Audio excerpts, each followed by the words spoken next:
We've heard many stories from survivors of the Hill Country floods. As Kerr County recovers from the devastating tragedy, one man has a warning for others who spend time in the floodwater. Fox SA's Karina Hollingsworth telling us why the danger from flooding isn't over yet.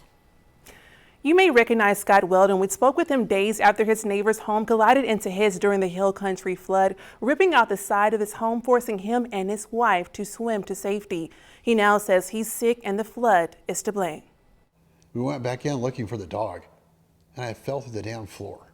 Scott Weldon says he injured himself while wading through muddy standing water inside his home last month. Oh yeah, the whole thing was just a big muddy mess. Yeah, somehow falling through the floor ended up making the cut, which got infected. Less than 5 days after he fell, he noticed the wound was swollen and red, and the infection was spreading. It was only about that wide, but it was kind of deep. Weldon ended up in the hospital for 4 days and is still on strong antibiotics. Yeah, they put me on the heavy-duty stuff. Dr. Lee Rogers with UT Health San Antonio says standing water is the most dangerous because it has chemicals and feces in it. The podiatrist says even a small laceration can become infected. Sometimes you can just be soaking in the water and your skin gets a little pruned, like if you're in the bathtub too long and the skin just loses its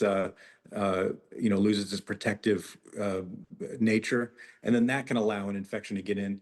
That's more unusual. It's more common that you get a laceration or a puncture, or you could have rubbing inside of a shoe and you cause a blister. Although Dr. Rogers did not treat Weldon, he has treated multiple flood survivors for severe infections.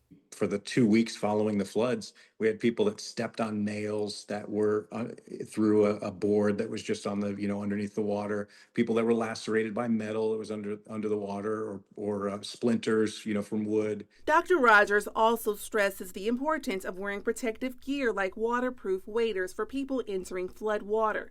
The United Cajun Navy's Southern Regional Commander, Kevin Lafon, says he took precautions while volunteering in the Hill Country flood and that the gear protected him from cuts, but he developed upper lobe pneumonia from the water. Dr. Rogers advises anyone suffering from an infection from an injury related to a flood to let their doctor know so that the correct antibiotics can be prescribed. Live in the studio for Fox SA, I'm Karina Hollingsworth.